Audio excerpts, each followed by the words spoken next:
was never really good playing role of the puppet. Too busy being me to be concerned with perception of the public. Everyone is buzzing, but everybody ain't thinking about a budget. I want ownership in something. Niggas get they win. Look, man, with everything going on now and all this beef that's going on with, comedians and commentators and all this back and forth, man, this is my generation, okay? These are Gen Xers. And we want to talk crap about the millennials and Gen Y and Gen Z and trap music and mumble music and why they shooting each other and fentanyl and all this other stuff about the generations under us. But we looking a damn fool ourselves.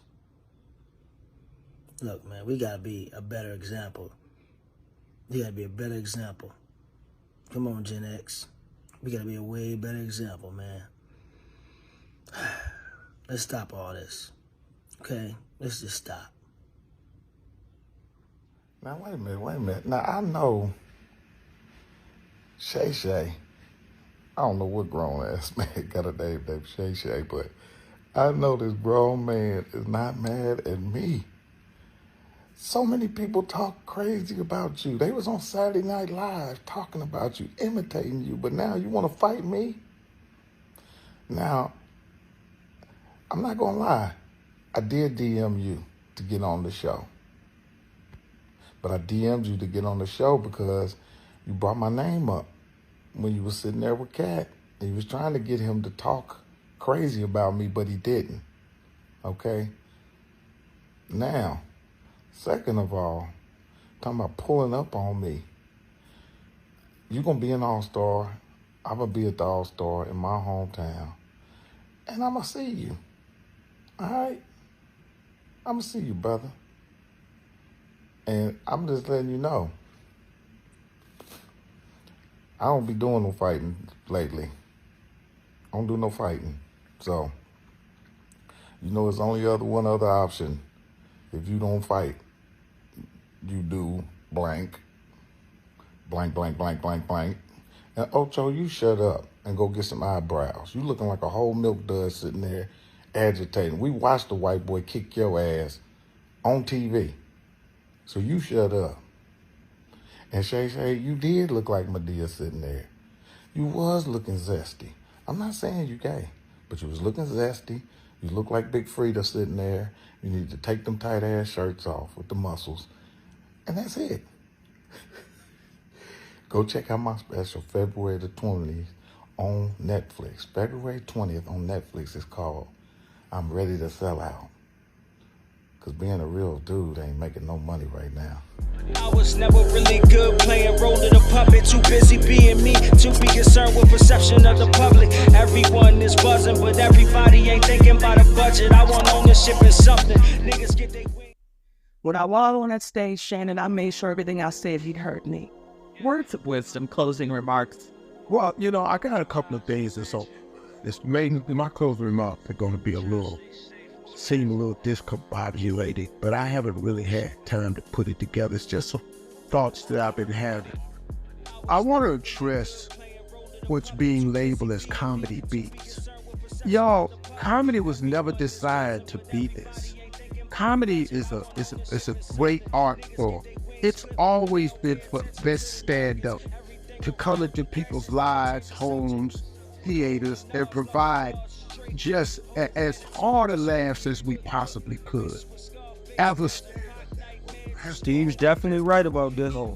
This thing that's going around now about comedy beefs, it's only coming really from a few people. It's really not the overall thing. 85 South ain't beefing with nobody. And those are the youngest comedians. That's very true. It's very true.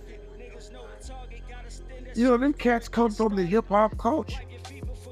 What you're seeing, man, in these comedy old people, OGs, where they used to be. And all of a sudden are using this thing called comedy beef as a way to get some light shined on them. That's not what comedy is. It's just not. I'm gonna tell you. And that's the realest shit that he could say. Coming from him anyway, it's one of the realest things. Being said because of the predicament that he found himself in with the Cat Williams situation. So again, sometimes the message is more powerful than who's delivering the message. If that makes any sense. That's crazy. I'm not saying any names, but let me explain something to you. I've been in comedy A long damn time. entire career.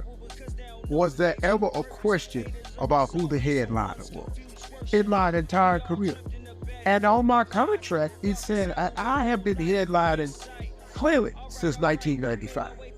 I have been headlining since 1995. You know, the Kings, we switched up. Like if we went to Chicago, Bernie was closed. We went to St. Louis, Sayre was closed. We went out to LA, DL closed. Whoever the hometown it was. But we always understood that. One night in Baltimore, Chris Tucker's movie had just came out. It was Fridays and something else that had came out. And my contract said I was a headliner in Baltimore. We got there, me and Chris was sitting up laughing. And the little new promoter, the little boy, had some money he ain't had no business having. He came in there and said, hey man, I want Chris Tucker to close this show. Chris Tucker had a problem with that. But we talked about it. I said, can he to do it? I told him just look, man, as long as you pay me my money, I'll give you for. Chris Tucker came to me and everything, man, just do me one favor, man. If you're gonna go up first and he got me closing, could you just keep it to 30 minutes? I did 28 minutes exact.